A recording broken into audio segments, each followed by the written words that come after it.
2015 World Championship, Game 1, Fnatic versus Invictus Gaming. Crumbs, we're starting Fnatic, with you. baby. It's gotta be. These are the guys. I'm hoping these guys can take it somewhere. You know, I'm putting in a little extra love instead of analysis into this. I want them to do well. You know, I want to see a Western team. And the shame that happens is that throughout the entire season, there's always NA versus EU. And then when it happens that the EU team is better, all the people from NA are just like, yeah, we'll cheer for EU now. So yeah, you got to get behind those Western teams at Worlds. Monty. You may be surprised, but with equal numbers of Korean players on both of these teams, I actually, I can't just go by my default of who has more Koreans. So it's definitely going to be Fnatic for me as well. I think this team is going to be very, very sharp coming in here. They really buckled down in their boot camp in Korea, I know. And they obviously had a great season in Europe, and they will be a major threat here. I also just think they're more consistent than IG. And I think that Yellowstar and Reckless is a very favorable matchup for Kid and Kitties. For me, it depends on, can Fabiven stay alive in that mid lane? Because that synergy between Kakao and Rookie is extraordinary. So it's not just a math equation this time. There is thought behind it. Next up, Yamato. Well, of course, I'm going to go for Fnatic as well, simply because I like to go for the solid choice. I feel like at this point, IG is like rolling a dice, and but IG doesn't have a 6. That's the problem, you know? All right, well, there you have it. The desk is in unison for Game 1 of the 2015 World Championships. We're going to have to mix things up later in the show, gentlemen, get it more exciting. Well, without further ado, let's send it over to the caster booth to get us into the games. Thank you very much, Dash, and the rest of the analyst desk. My name's Trevor Quickshot Henry. I'm joined by Joshua Jatt Leesman and Mr. Martin DeFicio Linger. That's it. Yeah. We need the title. Right. Guys, we are kicking off the 2015 World Championship with our first match. Fnatic taking on Invictus Gaming shortly. The players on stage getting themselves settled. And we just saw the analyst desk here. 3 guys saying Fnatic was going to win. 18-0 in the summer split here. Only lost 2 games to Origin in the final. Very, very close games overall. And Origin could honestly have won that best out of 5. But Fnatic are here now because they've been so dominant all season long. Yeah, we saw the dominance all season long. We saw the fan reaction when they came out. And honestly, this is the highest expectations that have been on a Western team really since Moscow 5 and CLG EU attended Season 2 World Championships. So there's a lot of pressure on this team and a lot of expectations to fulfill. IG is a hell of a team to have to start against. It is for sure, but people can trust in Fnatic to do proper preparation for a team like IG because the coaching staff behind them, we have Daylor, of course, getting so much praise. We have the manager, Ispa, as well, making sure that players are eating healthy, they're working out. And everything Fnatic as an organization is doing is supporting these players. And they're just making sure that as long as they focus on the game, they should be able to perform at the top level. And that's what you need. That's what the West needed beforehand. We see the same for CLG now with their coach, and they're now the #1 team in North America. Yeah, that support staff is giving them the consistency. Gentlemen, I think it's about time to meet the starting lineup from the European LCS. One of the most hyped top laners. It is, of course, the Hollow Master himself, Huni. Reignover in the jungle, Febiven in the mid lane, Reckless as the AD carry, and the French player for Fnatic and captain, Yellowstar, the support. We saw some glimpses of Daylor there on your screen just behind the players. He is their coach. Their opponents today, Invictus Gaming. They will be on the red side of the rift. They will be representing the LPL. And they will be starting with Zitai in the top lane, Kakao in the jungle, Rookie in the mid lane. Kid is your AD carry, and then Kitty's their support. Coach on stage as well is Mafa, formerly of the LCK. Now, Invictus Gaming had a bit of a bumpy end to their summer split, ended up placing 3rd seed in the regional qualifiers after losing to EDG in that battle for the 2nd seed. Yeah, heavily inconsistent team, but we really have to talk about how strong their top side of the map can be. The synergy between Kakao and Rookie, as well as the emergence of Zitai on those carry top laners, should challenge Huni and Reignover's synergy in that top lane. Yes, the bottom lane can go to Fnatic's favor if we see that, but the top side of the map is so strong for IG, it's going to be a fascinating matchup. Yeah, and in the mid lane, of course, Rookie, the guy getting praised as one of the best mid laners in the entire world. He's going against Febiven, and it's very different how the teams are looking at these mid laners here. Fnatic obviously don't really play around Febiven too much. It's about these side lanes. But Rookie and Kakao, their synergy together can shut down almost any mid laner in the world. Febiven is a guy, though, whenever he plays these top names, these really, really big star players, he does tend to perform even better. We saw him solo kill Faker at MSI. We talk about it so often. So I think he will be okay in holding his own. It's when Kakao joins in, we get some problems for Fnatic. Yeah, but I got to ask a bigger question. If Kakao's joining in against Rainover, isn't this a massive mismatch in the jungle? It is. Everybody was saying Kakao's going to beat up on Rainover. Yeah, and we've seen so many times watching IG's games how he gets almost slingshotted ahead in the jungle because Kakao is one of the few who still gets pulls from his duo lane. It's unfair, man. To get level 2 super fast, that means he hits level 3 faster than the enemy jungler. It means he gets double buffs, and it means he can start invading the jungle and take over the game. When asked, actually, Kakao, if he was going to show that his synergy with his mid laner was legendary at Worlds, he says no, he's going to kill all 3 lanes because that's why he plays jungle. So he's getting slingshotted in that jungle, and he's going to be looking to carry some games. He's one of the few real carry junglers we have here at Worlds. We see a lot of these guys who play more for the team. We see a lot of late game picks still coming in with Cinderhulk. I'm expecting, at least for the team fight, Kakao is the guy who will still pull out the Nidalee, and he will just go to town. And he's so strong in these one-on-ones. Scary guy to watch for, but he's also fairly inconsistent, and that has been the downfall of IG. When he doesn't get rolling, or if he doesn't push Rookie forward, Fnatic suddenly might get towards the late game and do really well. Consistently inconsistent. I think we've heard it from every single analyst when they're talking about IG. Yamato actually with some strong words there that you can roll the dice. IG not having a 6 on theirs, implying Fnatic does. Yeah, I don't agree on that one. From Of course they have a 6. Yeah. IG has some of the highest highs and the lowest lows of LPL teams. That's exactly what being inconsistent is if you're still a good team. So I agree that if IG absolutely has the capability of rolling high. But this is now a new patch, a new meta, all these new picks coming in. And of course all the teams have been boot camping in Korea, so they've been playing each other. They've probably seen all the picks, but everyone will have something secret ready.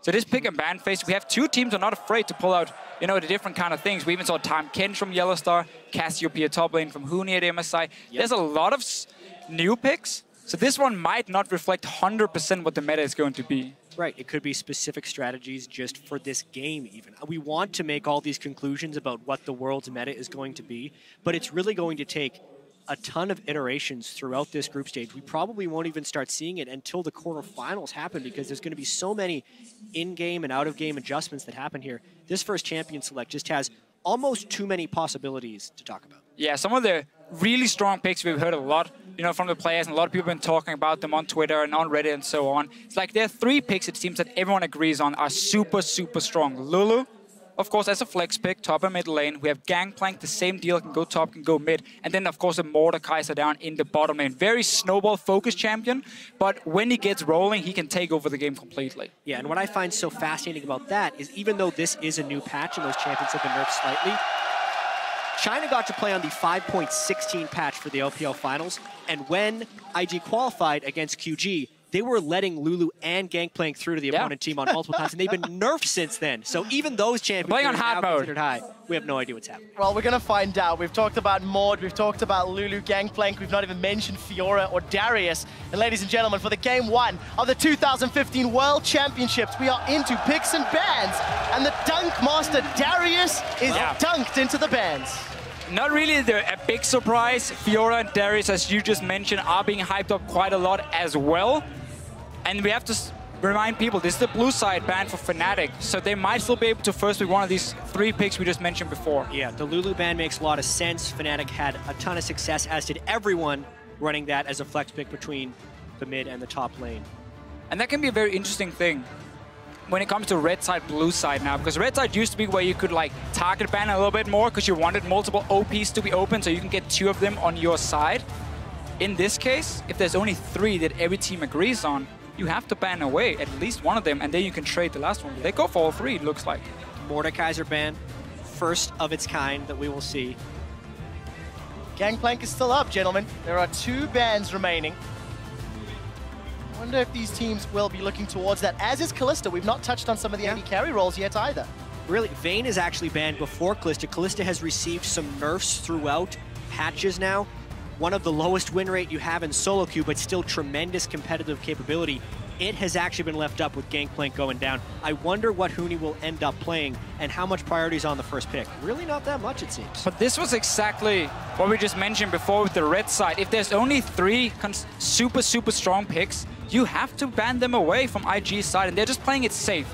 Not going to take any chances here. We've seen Reckless spam a lot of Mordekaiser in solo queue. Elise, I'm not surprised. I think she's the best jungler, open, or just available, basically, because Italy. a lot of them are very even, but Elise just, for me, stands out just a little bit. Her early game is still great, and the fact she has the cocoon. Yeah, so Nidalee, I wonder if Cow's going to play this. For a second, I thought they'd actually locked in Aatrox. I was about to freak out. It's not a European team. Braum has been banned, so the poke from Nidalee would be higher, but Kakao actually goes for Skarner, as he did during their final regional qualifier match against QG. So, ladies and gentlemen, 3 out of the 4 Juggernauts have already appeared in Game 1 of Worlds. There's 5 seconds left for the lock-in. IG most likely going to go for the safe support pick, and it is the Thresh secured. And you get one of these compositions now where your single target CC is so insane already in the first 2 picks. Stun from Skarner, then you pull them in with your ulti, the Thresh hook coming in as well. The amount of pick potential you have on just 2 picks, and also still very safe. Skarner's gonna do fine dueling in that early game. He doesn't gank that well before level 6. Definitely want to see how Kitties performs. Out of the 67 games in summer, only 3 of them were on Thresh.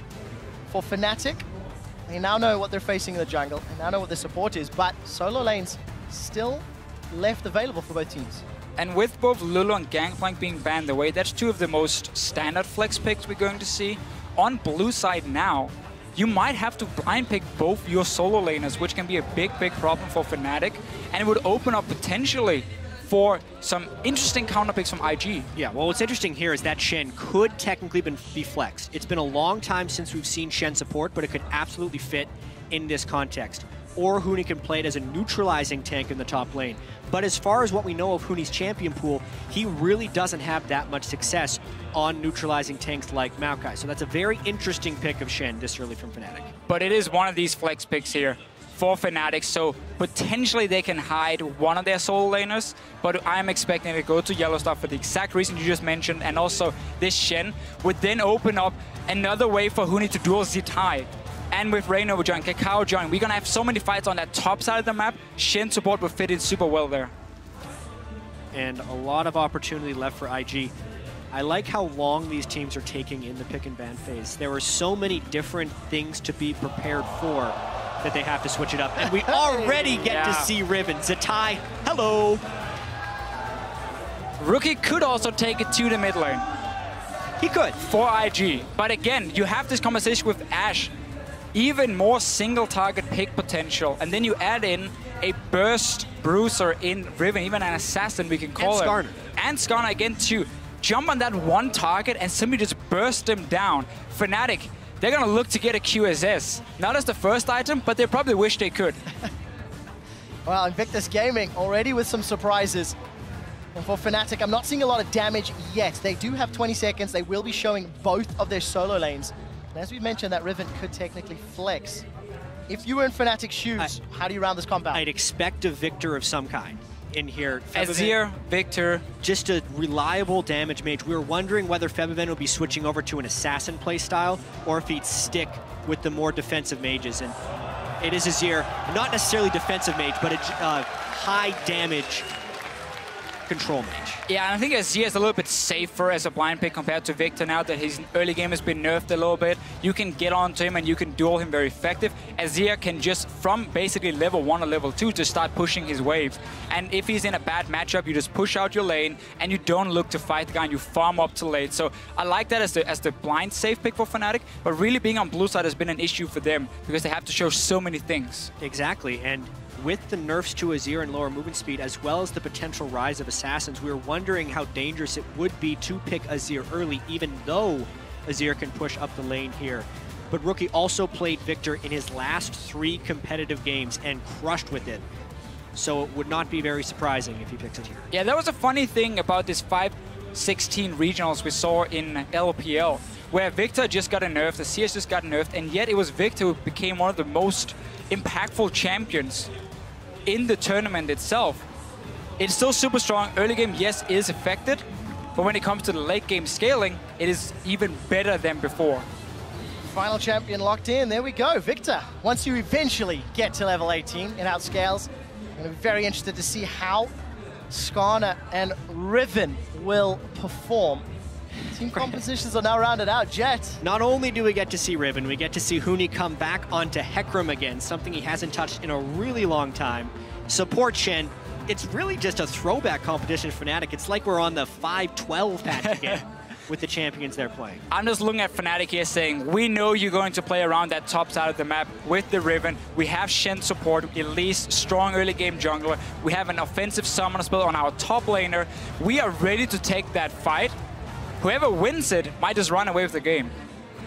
Both of these teams want to do just that. Two of the most talked about top laners in the World Championships. You can see the coaches on screen, Daylor and Mafa, getting them teams the last little bit of information as we load up onto the Rift.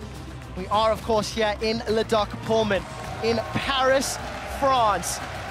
The audience is cheering on their teams, as are everybody watching at home. I mean, the first pick in Van phase. I love it. We weren't exactly sure what to expect. Maud, Lulu, and GP, gone. I'm actually a little bit surprised because of how dated feeling Fnatic's champions look like. No one was expecting really Hecarim to be a large pick, or Sivir, or Support Shen, and they have all of them.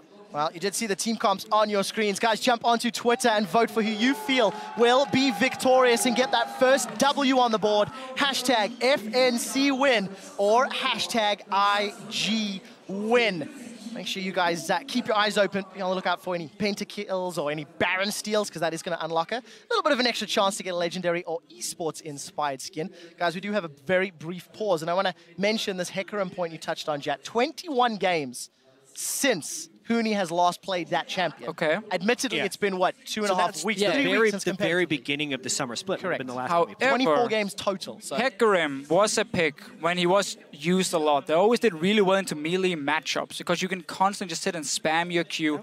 And again, when you don't run with the smite, as we saw for a period of time here with Cinderhulk, you have an offensive summoner, you're going to rush the Trinity Force. You are very, very strong in the mid game. And when we have these all-in comps on the top side of the map with the Riven jumping in, with the Skarner going in and trying to pull someone back, Fnatic are going to be ready to fight for it. So I wonder if IG is going to say, you know what, we're not going to fall for that one. We're going to try and play around the Shen instead and have this massive amount of teleport and action in the bottom side where the Thresh and Ashe are there to provide the CC. Yeah, and as far as the early game strengths of these teams go, I do have to point out, Kakao has only played Skarner 2 times. He picked it up after they actually lost to EDG when Clearlove played Skarner against them, and then he played it twice. In those games, he completed a Sightstone right after he upgraded the first part of his Hunter's Machete. So incredibly early on in the game, that would be really a Sightstone rush on Skarner, who already needs to farm until 6. So he's actually playing a very weak early game Skarner style that is pretty much all about defensive wards. That actually gives Fnatic a potential window to aggress on the top side, because Kakao's counter ganks are not that strong to support a Riven who needs a lot of jungle attention. You're 100% going to see Reyna will be more active when it comes to ganking in the early game than a pre-level 6 Skarner. Skarner, on the other hand, he often benefits a lot from having lanes that can push, so he can invade into the enemy jungle, contest, of course, a little bit in there. He's dueling pretty well.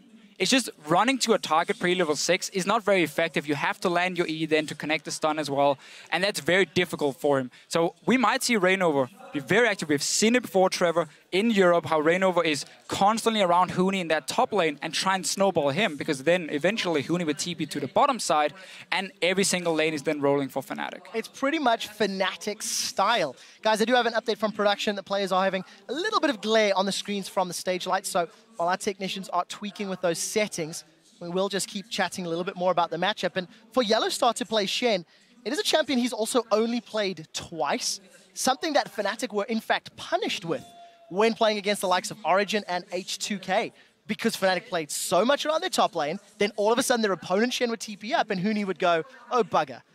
This time around, they're now trying to channel some of that power themselves, knowing, of course, that Kakao wants to hold Rookie or Zitai's hand. Yeah, and with Rookie playing Victor, I'm not expecting all the action to be around the middle lane. This is going to be more the farm lane. Just try and push each other out, see who can roam first. Often as Zia, when he gets the Nashus, he can really push the lane, but then Victor goes back with his E and just instant clears it. Yeah, and only in general, it's a question of what style we're going to see this game. Fnatic actually adopted a somewhat defensive or passive play style in the first 15 to 20 minutes of games over in the European LCS because they were so dominant. They didn't need to take large amounts of risks in the early game, so therefore they started playing more passive. But we'd expect in the month leading up to Worlds, playing against higher and higher caliber teams, that they would have adopted some more aggression. And we're kind of seeing that reflected in their early picks here.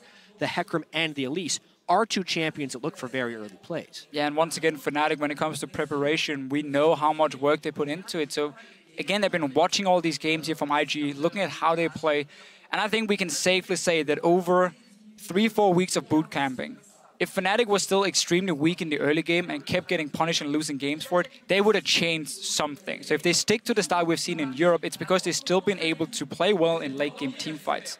The same thing I want to say for IG though, because as a team, while they are so inconsistent and we often talk so much about the early game, Kakao, Zitai, and Rookie, when it comes to late game team fights, I think they are a very strong team. They are in the LPL, fantastic practice, of course, and Kid is a fairly underrated AD carry when it comes to these team fights. I don't think he's ever going to do a whole lot in the laning phase because of Kitties as well, has kind of hold his hand in the lane. But then in team fights, Kid often plays some of these carries like Vayne and can go crazy. Well, one game wasn't particularly great, but okay, that's fair. That's a different story. Huni on the Hecarim will be setting his target on Kid. I mean, Ashe, low mobility.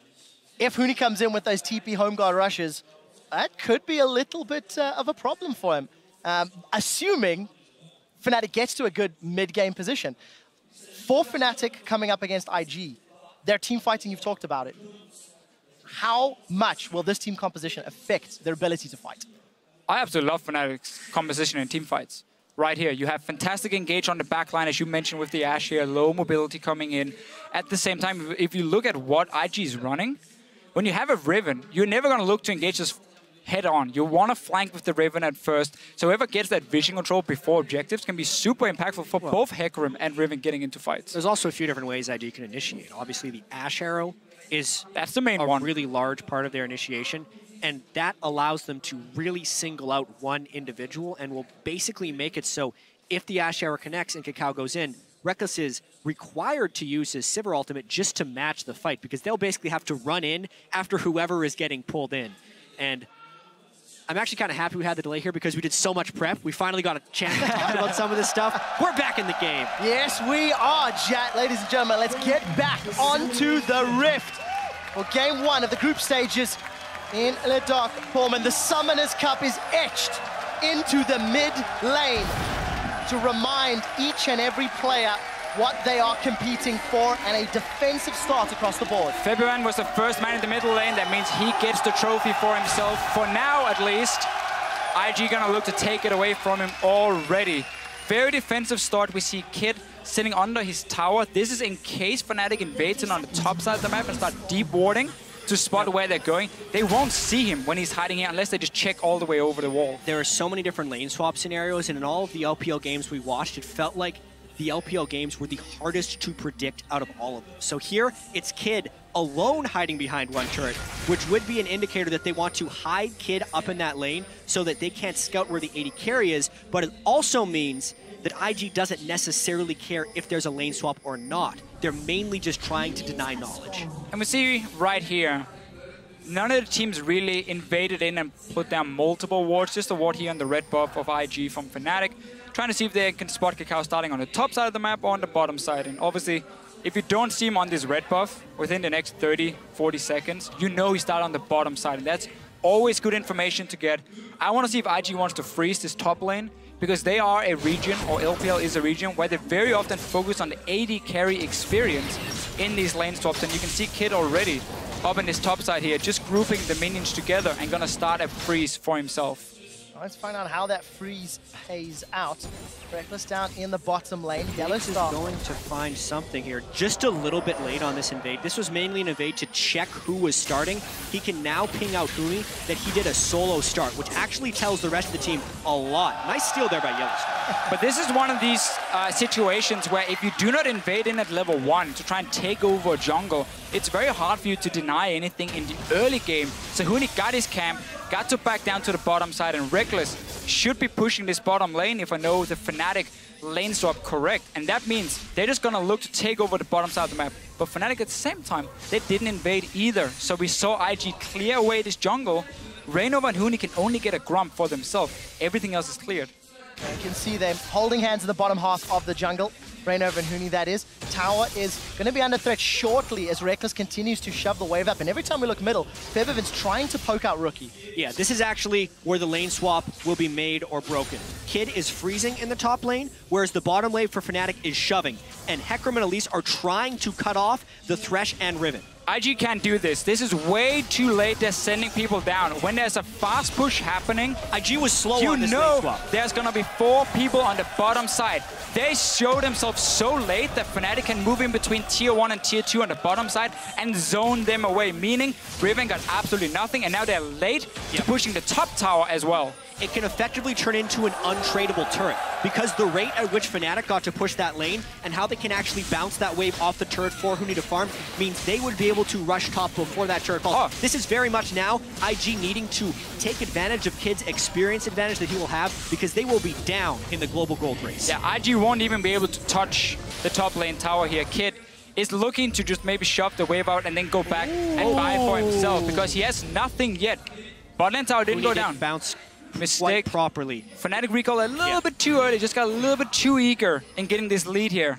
Yeah, that was actually a pretty big mistake there. Huni, if he would have gotten a little bit more damage from one of his allies before they peeled back to the jungle, they could have bounced the previous wave, which would have preempted the Zatai teleport. Now, Fnatic will have to add an extra person to that bottom lane if they want to take the turret. That sliver of health on the turret makes a big difference in the early game.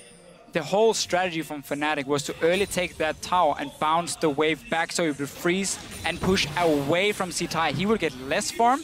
He does have to overextend still because he's pushing down towards Huni. That's why Reignover is showing himself on the bottom side. And Kid just recalled from top lane. He didn't have enough gold for a pickaxe, so no advantage for Kid yet. Yeah, not only is Reignover showing bottom lane, he's already used a pink ward there to give some more help to Zatai. Down in the bottom lane, Zatai's going in. He's going to use those broken wings, get some damage onto Huni, and Huni's forced to rampage away. Easy victory in the trade for Riven. It's suddenly a problem right here for Fnatic. Because the turret was not killed, Zatai actually got to use some of his advantage. All that time investment the Fnatic put into hitting that turret, IG was using to garner experience for the majority of their team. Hecarim needs to be able to win the melee versus melee duel there, and Zatai could end up getting a lot of farm in this lane. Now, it's not all bad for Fnatic because they got the big wave coming down to Huni. They're even in AD carry experience, or maybe a small advantage for Kid, but not enough to make a difference. Even see Reckless hitting 5, seeing as he has the big wave coming down for Kid. Yeah. So for now, it is not all bad for Fnatic, but they just lost the chance to get a big advantage. Yeah, and what's interesting here actually is that Reckless has a superior CS score to Kid, despite Kid being left alone in that top lane during all of the early game action. Fnatic actually able to push that in with Sivir, so it is somewhat a tradable lane. And I quite like Sivir into Ashe, because you can constantly push the wave here, make it fairly difficult for IG then to coordinate a proper gank, and you have the spell shield. So what Ashe would normally do is she's gonna sit fairly passive in the start of the laning phase, hit level 6, arrow someone in the face, and a TP comes in and you have a massive fight already started. Spell shield from Reckless is gonna stop that. Taunt from Yellowstar to dodge out of the arrow makes it very difficult for Kid to set it up. And now he's just gonna get pushed down to his tower over and over. Well, take a look at the trinkets already. Febiven swapped over to that sweeping trinket for fairly early on for the mid lane, and we do see Kakao hovering in this bottom lane. Huni's gonna come out slightly ahead in that trade, as he did know Reignover was right behind the backer. Well, also a very early Sightstone from Kakao once again. So he's going for some pretty strong river ward control. I don't necessarily expect Kakao to get in for some deep wards. And an interesting choice there. Huni had a big wave, but Kakao actually Zatai allowed it to kill the turret, and he might look to freeze this. That's a somewhat dangerous lane unless he gets firm support. I do like the call though from Zatai just backing away, because he knows if Reignover is on the bottom side of the map, that's a 2v2 IG is not going to win with a level 4 Sightstone Skarner. So he backs away, he plays it safe, he knows the tower is too low anyway, and now we're just gonna have to see how Fnatic push up. I like the move again from Reignover. He's staying on the bottom side, and because Huni's pushing up, he can invade in.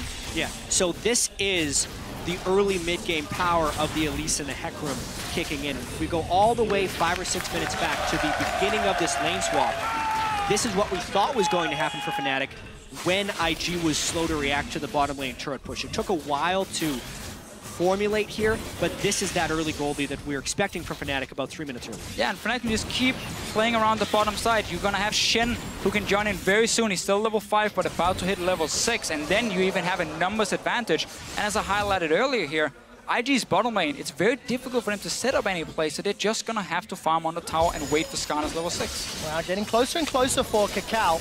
Kid as well as Reckless hit their respective ultimates, but with Kid having that early boots, he's 500 gold behind Reckless. So Reckless is going up for that BF sword, is in fact starting to back Yellow Star. No Stand United completed just yet. And Fnatic got to push the bot lane wave close to the tower, so now it starts pushing back. One of the minions will die to the tower itself, and Zitai is going to build up a pretty large wave that Huni has to make sure he gets, because you cannot afford to fall behind in this matchup.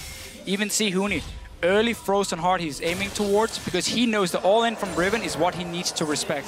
Yeah. That one little longsword got lost somewhere along the way, but you know, definitely looking like he's doing a frozen heart rush with a tiny little bit of offense early. Not losing there, or not securing the tower early on may have changed the decision-making as far as Huni is concerned. He has once again gone to that bottom lane. Deficio looking to catch that wave.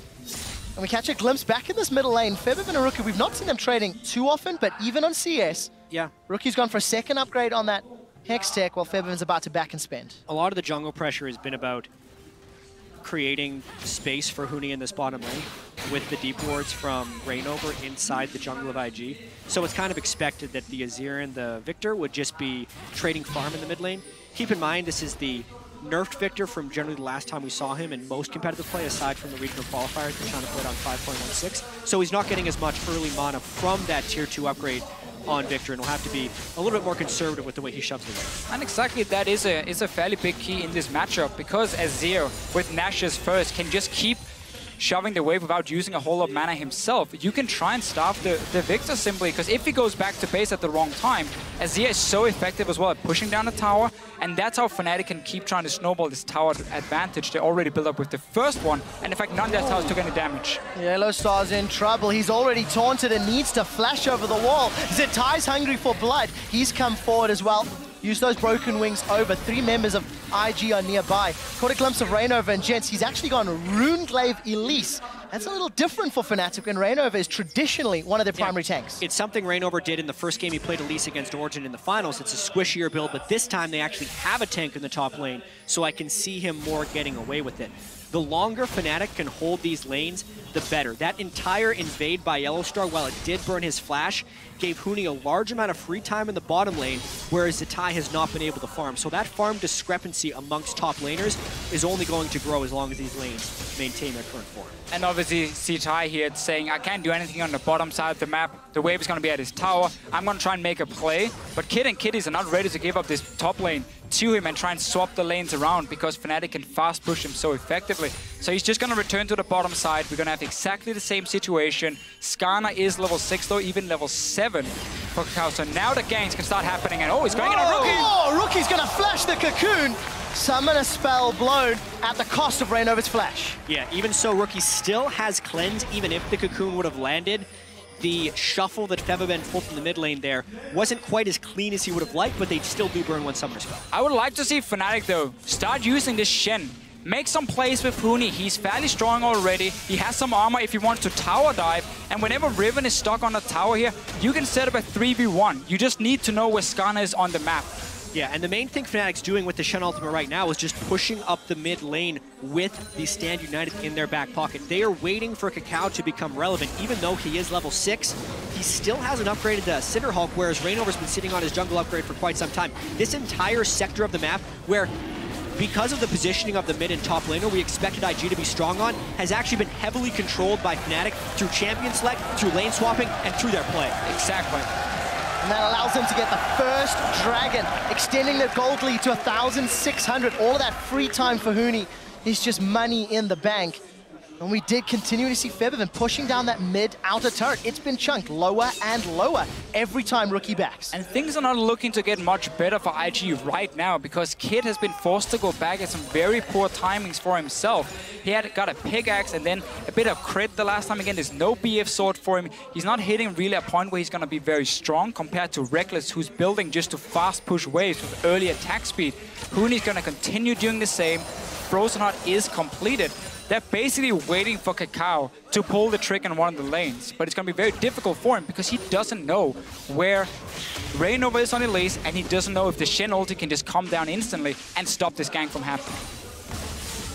I did see the IG ward near the Grompa Fnatic spotting out Rainova's Elise for the time being. A little bit of information to work with, and look at the bottom lane. Zitai pushing up the tower heavily, but Rainova's focus is on the top half of the map. Yeah, and Zitai's actually taking some pretty heavy risks right now to be pushed up this far because that quadrant of the jungle that Huni has behind him is completely empty as far as IG is concerned. They're looking to make a risky play because IG has kind of lost control of a lot of this. The vision war is being won by Fnatic, and therefore they're moving down blind, essentially, to where they want to go. Fnatic preempting the other side. He is on the hunt down the cocoon. Kitties is caught, and he's killed by Rainova. First blood to the Europeans, Fnatic. Fnatic had the pressure on the top side of the map. They push in the tower, and IG once again returned from base to that top side with Kid and Kitties, and there was nothing they could do. Fnatic has the map control, and then you can go for these plays. Not only was it a good play, it was a smart play by Fnatic right there. The play that IG was hoping to set up was essentially the same. They were hoping a 3 or 4-man dive onto the near empty lane, but they didn't have the vision control. Fnatic did. So they made a smart, safe, well-executed play, get first blood, and now a 3,000 gold lead. And it is so key for Fnatic that they managed to make a play on the Shen lane itself. So there's still an ulti ready for Yellowstar, which is stopping the aggression from IG. We see it here. Kitties and Kid return from lane and quickly realize our tower is gone. We're now caught in the middle, and 4 members show up. Nothing they can do once they overextend. Poor call from IG. They get punished. And as I said, Yellowstar still has its ulti ready. Where's Ghana going to go? One unfortunate thing there for Huni is that he did not get a kill nor an assist in that, despite using his teleport. Obviously, Zitai also burned teleport amongst the chaos, and if anything, I expect IG to maybe try and find their fight around the next dragon. A few minutes Although away. Fnatic has so much vision control. And sight ward for both Rainova and Yellowstar doing a lot of work. Deep vision thanks to their first blood earlier.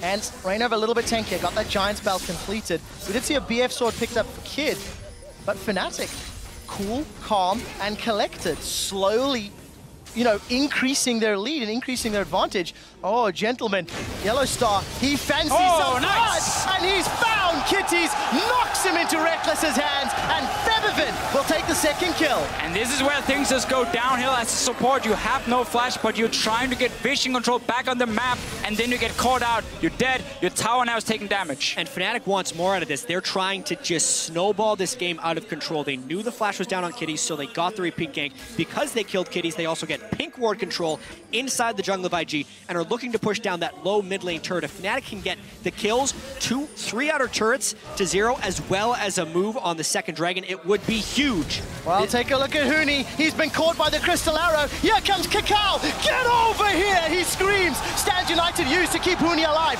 Tower is secured in the mid lane as Reckless gets that killing blow. Defensive peel from Fnatic. They're running away. That onslaught of shadows needed to get Huni away. We do see the Sun Disc thrown down for defense, and Febiven will be able to get out.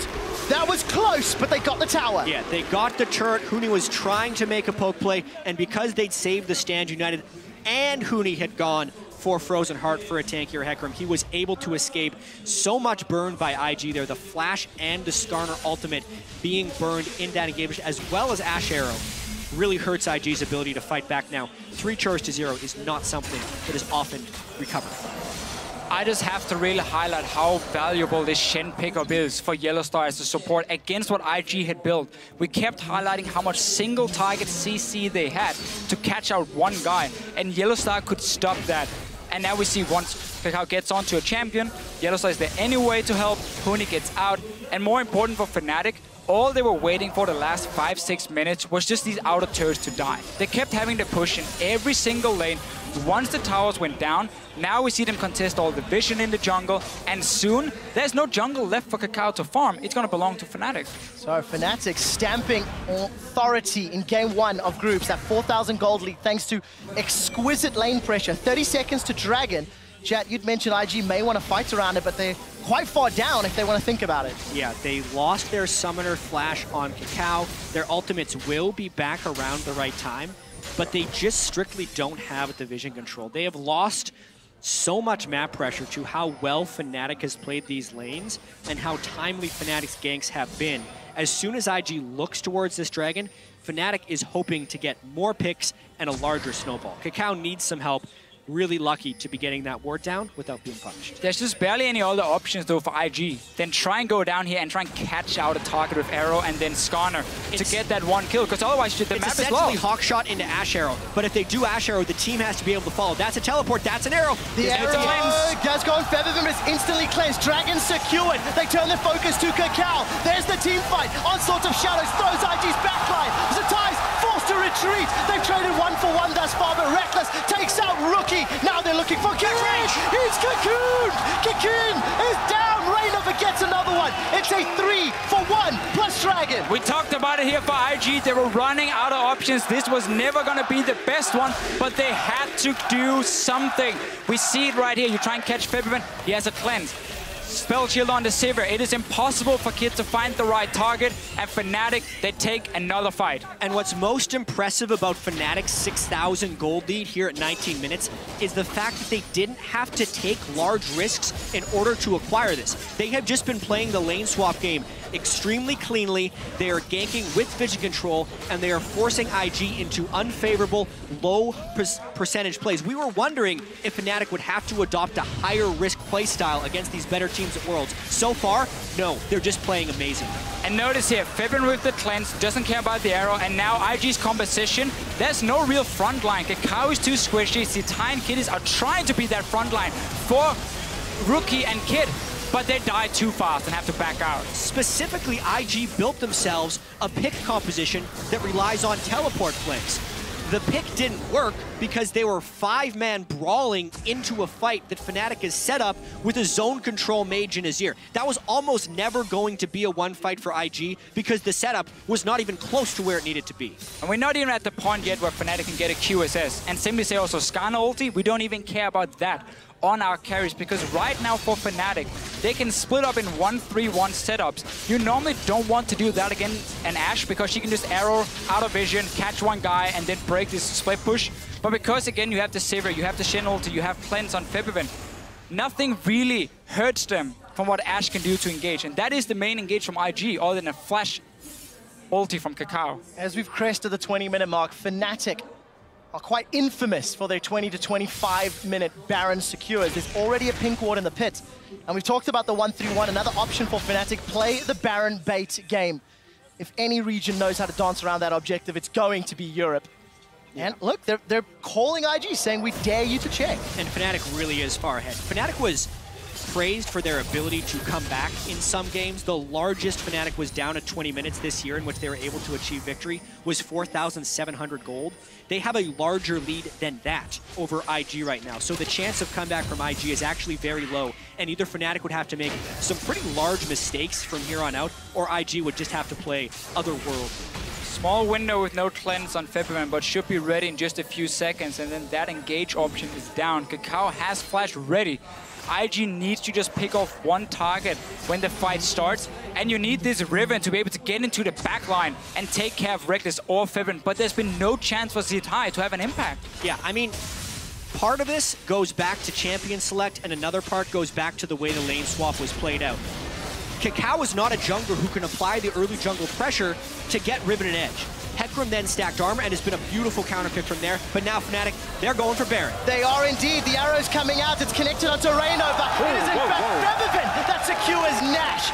Victor's going to peel away. That got close, and we did see the teleport come in as well. Really strange interaction happened right there. Febiven actually put his Azir ultimate up against the Baron wall, and Kakao tried to flash over to steal the Baron, but specifically because the way the soldiers work, unless your entire model is over top of the Azir ultimate, he will get bounced back. So Kakao flashed in, immediately got pushed back, and could not smite it. Now, we have seen IG fall behind basically from the start of the game.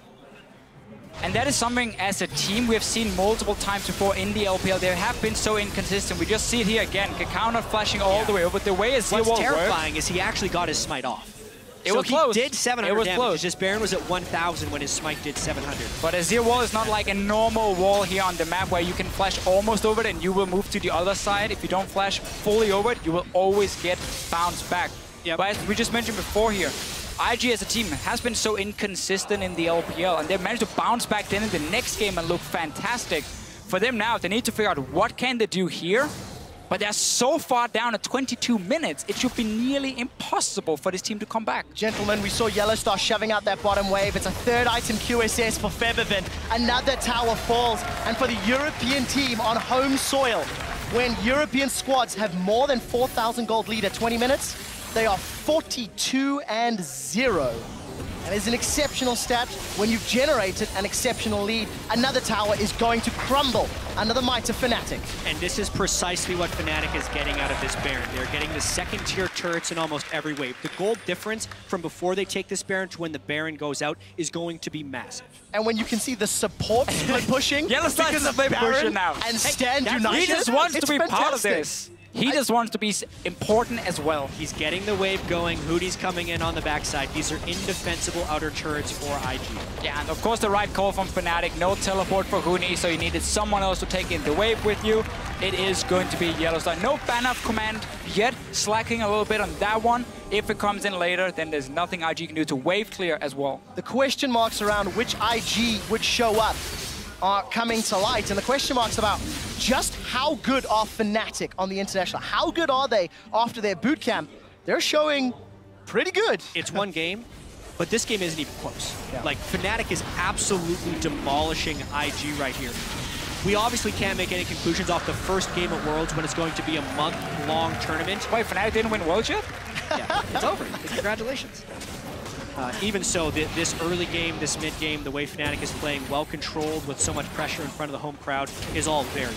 I think we really can just praise Fnatic for the pick and ban phase. It looked a little bit worrisome on the blue side here. They didn't really have anything where we felt they could see any of the soul lanes from IG, but just the fact they have this Sivir pick into the Ashe that completely nullifies what Kid can do with his arrow and just push him in early. The Hecarim, the melee matchup who can go Frozen Heart as well, and then Shen's support against a team that relies so much on what their top laner can do 1v1.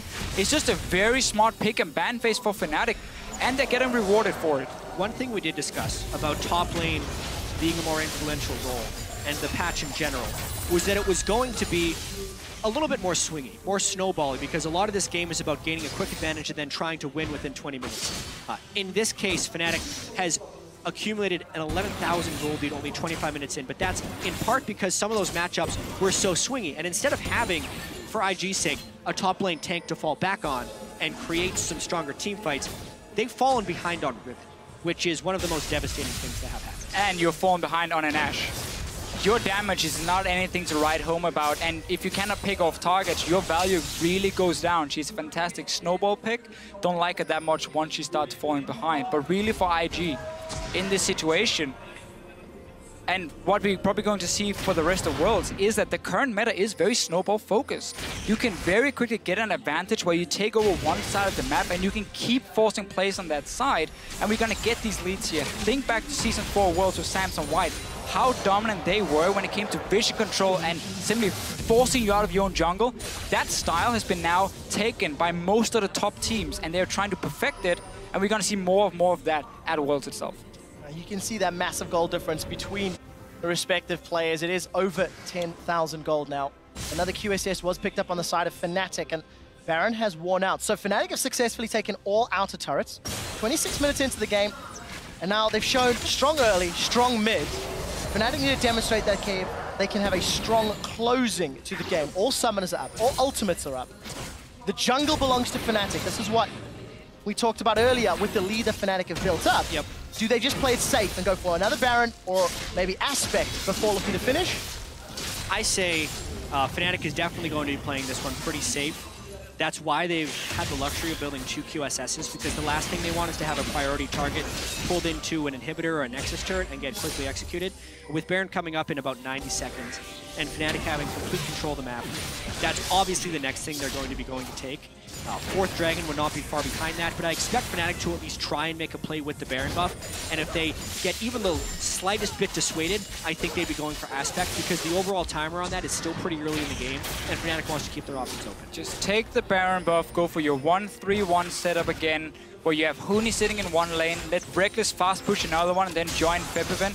And you can either dive if you want to, you are strong enough, you're far enough ahead, or you can just wait for these Baron buff minions to do the work. The wave clear on the side of IG, it's mainly gonna be on Rookie, but AP champions, they hate the Baron buff because the minions no longer will just get one shot by your E if you are the victor, and they will buy time for Fnatic to just slowly but surely poke down the towers. If an engage happens, as you mentioned, Jad, double QSS is in here, Shen ulti is gonna be there, face of the mountain. There's so many ways for Fnatic to make sure a single target will not die.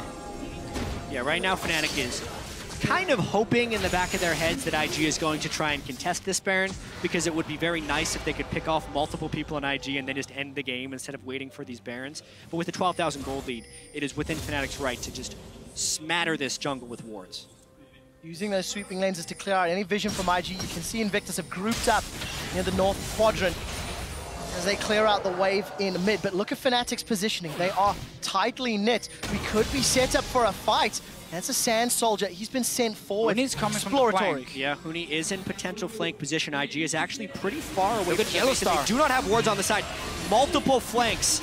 They're just bailing out of here, though. Gonna make it out. Cacao looking for more. Isn't gonna have access to that Spire just yet. Yellow Star and Reignover backs away. Gonna use the dash to dodge the death sentence. Everybody's postured very aggressively. Crystal Spire secured for Cacao Skarner. Where is Huni? Mid lane. Let's see if he can find a flanking opportunity. No home guards from either top lane, so we're not gonna see that insane flank coming in from Huni or Zitai, but both teams, they know this next fight will be the fight deciding the game. If IG can manage to win it, they will be able to stall the game. If Fnatic takes it, they should be able to push and open up the base completely. They're starting the Baron. No reason to risk Cacao flashing in and stealing it. Febiven needs to be on point with his ulti if they want to go for somewhat this. of a dangerous Baron start, but here's the teleport from Huni. He has flank. He's found Zitai. The onslaught slows him down. Reckless has got one. Reignover flashes over the wall. He's looking for kitties. That's a defensive flash. Emperor's Divide will not pin Cacao to the wall. It's a battle on 3 fronts, and it's a battle that Fnatic is winning. That's a triple kill for Reckless. There's 2 more targets in his sight. He's looking for more. Here's the tower dive. Huni is chasing Kid down. A flash away. The ricochet. It's bouncing. It's spinning. Reckless, can he get more? Boomerang's not there. Huni and Reckless are inside the base of IG. Fnatic chase so far, and the minion wave is there. That's an inhibitor down, but they're playing the long game. They get the inhibitor and the one fight. Everything counts for Fnatic. They get the kills. They get a Zhonya's as well from Febiven. Showing off a little bit. Can go back. That's a surrender from IG. They know the game was over. Invictus Gaming surrender, and the hometown heroes strike first blood at the 2015 World Championships. Fnatic had a goal lead since 2 minutes into the game. They had a better lane swap. IG were very greedy with the way they moved Zitai around. He got denied. And this conversation from Fnatic had all the answers versus the pick comp from IG. Yeah, and this is a statement game for Fnatic. They made it to 5 games against SK Telecom and MSI. They went undefeated in the regular season, but then they dropped 2 games to Origin in their finals. And a lot of people are wondering how they would be able to stand up to these expectations. Well, early read on it is very, very well. We started the spring split looking at Europe and saying we just crashed and burned at Season 4 Worlds. We didn't make it out of groups at all. We had a long way to become a competitive region again. Fnatic shows up with Yellowstar and 4 new guys. They look good in the spring split. Not fantastic, but good. Win it, go to MSI, 5 games against MSI. We started believing this team had potential. Well, 18-0. 18-0 in the summer split, win the whole thing, and now we suddenly trust in Fnatic. We believe that Fnatic can be a team that can take at least the group. I'm not going to go further than that. Well, the whole town and crowd here in Europe is definitely rooting for Fnatic. And Jat, I distinctly remember Jat22 on Fnatic mentioning how in their victories, they didn't show the greatest of elation. They lost it after seeing the surrender votes. Well, specifically being in front of this crowd as well, to start the World Championship against the other favorite in the group and to beat them so decisively has to be a fantastic sense of accomplishment. The challenge now for Fnatic will be to not let up, because this was the first of their 6 group stage games, which would lead to even more games at Worlds if they continue to succeed. And IG has been here before, where they lose a game and they know how to bounce back again. We keep talking about how they've been inconsistent. They are a fantastic team. This composition didn't really seem to fit them, or at least give them a lot of openings to make plays. With the Skarner from Kakao, he had no impact. I'm sure they will bounce back and they will still be one of the favorites to make it out of groups. And of course, talking about the word bouncing, we're going to have to keep our eye on the lane swap scenarios. There's so much talk about how each region lane swaps and how you need to adapt to your opponent's lane swaps. It felt like Fnatic just had a much better read from early, despite that little misstep on the first tower. It was a minor misstep even at the end of the day, because they didn't lose the top lane despite Kid freezing it for so long. And then Hootie did get a small amount of jungle pressure from Reignover and could easily take the turret over. So honestly, IG was very slow at keeping up with that lane swap. And the instant they tried to push down, it was just maybe 2 full steps behind where Fnatic was as far as the decision tree that you have to go down in a complex lane swap. Fnatic crushed it. They did, and that's what gives you such a big lead. And when you play champions like Riven, you can never afford to fall behind. You have to snowball from it, and that's basically what IG didn't manage to do. Now, if we step back just a little bit, and we go back to picks and bans, Maud, Lulu, GP. We're going all the way back to bans? Like, I just, Darius, like all of the question marks we had as far as champions are concerned, if they're banned, I'm very interested to see how the rest of these teams play and the rest of the pick ban priority happens. Well, specifically, I think the flaw from IG's team composition here was pairing Riven with a low early pressure jungler. And Fnatic jumped all over top of that. They already had the Elise when the Skarner was locked in, and they're just like, okay, well, out melee versus melee, you one of the swingiest top laners in the game in Hecarim, and they had superior jungle pressure. So that was just a really good outdraft in that specific instance by Fnatic. We saw more standard picks, though, I want to say, compared to what I expected, because Fnatic and IG are teams where they have pulled out some crazy stuff in the past, at least. We've seen a lot of weird picks. We didn't get to see that right here. I mean, this is what I expect to see more of, like these kind of picks in here, especially the bans as well, with the 3-1 you mentioned, Mordekaiser, Lulu, and Gangplank, and Darius coming in from Fnatic. So we didn't get to see the big surprise yet, but there's a lot more games today. Yeah, there really is. There's a lot more games throughout the entire group stage. I want to see just exactly how the rest of them pan out. We will be getting an interview ready for you guys shortly, but I think we actually are, in fact, ready. So let's head over to Shox, where we can chat to a few members of the victorious Fnatic.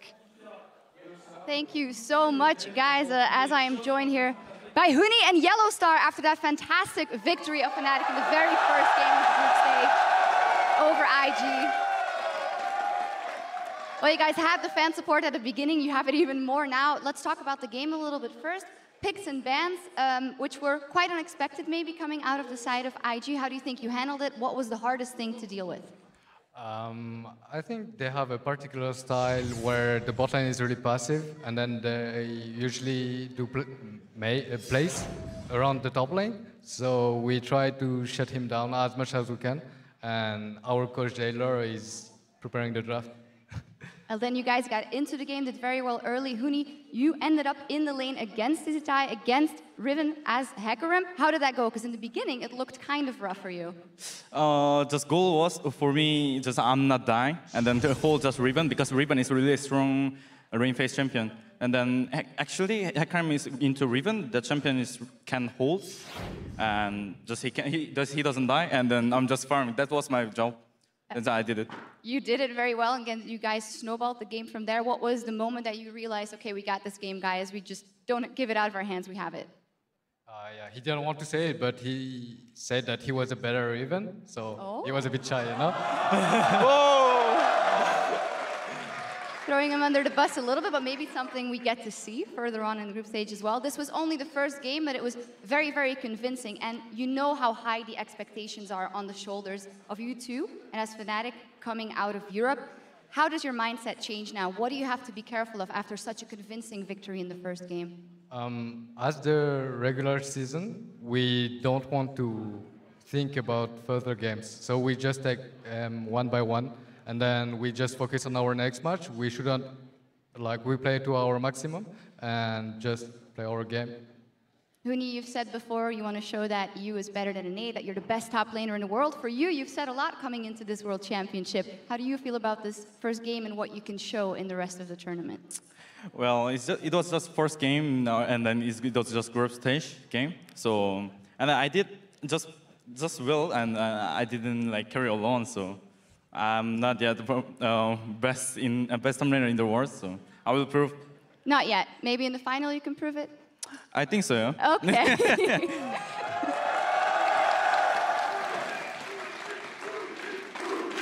Well, they already think so. Finalement, Yellow Star, gagner ici, c'est très spécial, j'imagine, pour vous. Est-ce que vous voulez dire quelque chose à la fin ici?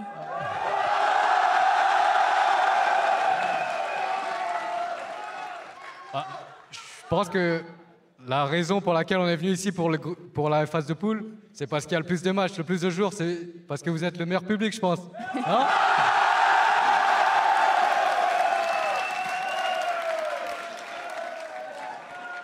En tout cas, depuis la création de Fnatic, j'ai envie de vous remercier, plus particulièrement au public français, parce que vous étiez beaucoup à y croire, à nous soutenir et m'envoyer beaucoup de messages de soutien.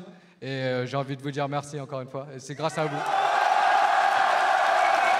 Well, a lot of nice words from Yellow Star for the fans, thanking them and saying that they are one of the best crowds in the world, if not the best, and to thank them for their support to Fnatic throughout the years. Well, thank you guys very much. What a fantastic start to the tournament for Fnatic. And as for us, we're going to go back over to the guys at the desk. Thank you, Shaks. I mean, what an extraordinarily convincing win there for Fnatic right out the gate. Has to make them feel good about at least their chances in this group, securing the first seed above the second, and really setting themselves up well for the quarterfinals. I like what Yellow Star was saying about the draft, that they really wanted to shut down the top lane. So by taking the Shen support is another pick that really hinders the aggression from the top lane. So Riven could never really all-in that Hecarim pick, and they played a style where they just pushed all three lanes. So the Azir can push Invictor 24/7. Sivir with Shen just pushes nonstop. Same with the Hecarim, and you just have Elise running around doing whatever they want, and you don't even need to spend that much money on warding because you know where the jungler is because you have that Elise just going everywhere. So it's a very methodical, super simple game. Well, in reference to the pick ban, earlier we asked which lanes you guys at home thought would have the biggest impact on 518, and at Custard Cream 86 tweeted all these changes to the mid lane and mid laners and the mid laners in general, and we still see Azir and Victor, gentlemen. I think that's true. We are going to see Azir and Victor, but just because that happened this time doesn't mean that we're going to continue seeing that. There's going to be a lot more variety, but they still are very stable mid laners, very conservative picks that you can really rely on even in blind pick situations for the most part. I feel definitely like the problem is IG, well, not the problem, the idea is that IG picked Skarner and Riven. It kind of provokes the Azir because Azir is just so good into it generally. And in mid, it's very, very few champions that are good against Azir. It's a safe blind pick in general. Especially against a pick comp too. And I think if we start looking at the picks and bans and what IG was trying to do, I think it's smart of them to come in with a pick comp. If we look at teams, even in Fnatic's regular season, certainly they went 18-0. But, for example, the Origin game with Xpeke on Twisted Fate, there has been a weakness in Fnatic to losing early skirmishes and having pick comps work against them. Now, in this particular situation, running an Ashe and running the Skarner for hard single-target engage with the Thresh 2, then you have the Victor and the Riven for burst damage. So the Azir is a great pick because you can deny the initiation or just reset the team fight. So it does work well here. And then that forces the Riven to have some fancy teleport flank angles and other things like this. The problem, though, with IG is that if you run a pick comp like this, you have to get to Dragon first. You need to get the Skarner crystal down. You need to have priority on that objective and make sure there's no vision so you can set up the engage. Because if you don't get that, you're not going to win that 5v5. I wouldn't even think it's just the Dragon. The laning phase in general was such a problem because I think with picks like that, you have to play so aggressive. You need to be the one that is pushing the enemy into their towers, and then you allow the jungler to do his thing. Kakao was farming the entire time. He got a Sightstone early. That is not the way you want to go about fighting a lot and fighting early. I want to get Yamato in here. What do you pinpoint as the failure for IG? I feel like the biggest problem with IG, I feel in the first rotation, they pick Skarner. Skarner is a champion that has so obvious weaknesses. And as Jad mentioned before, IG likes to play around their top lane. The first pick, Fnatic, like the Elise first pick was very, very good because it almost guarantees them to get the stronger 2v2 matchup. And with that in mind, the Skarner is a farm jungler, very weak against Elise in general, and has very, very obvious weaknesses in the shape of Azir. All right, well, we saw, again, a very convincing win out of Fnatic here. Last thing I want to hit is just the importance of having won this first game, but also in such convincing fashion when we look towards 5 more best-of-1s to close out this group stage. You know, it is important, and I think they played the lane swap situation very well, but at the same time, you can get the momentum off of that win, but if I'm Fnatic, there's not really a lot of takeaway from that game because so much of that was IG absolutely messing up the lane swap and giving them an insane pressure and a very good farm advantage. So it's kind of business as usual for Fnatic. Exactly. I wouldn't get too hyped up about it. Well, it was a quick start for the World Championship here with a win going over to Fnatic. Now we need to step away as Cloud9 and AHQ take to the stage, but don't go anywhere. We'll be back with a look into that matchup when we return. Cool.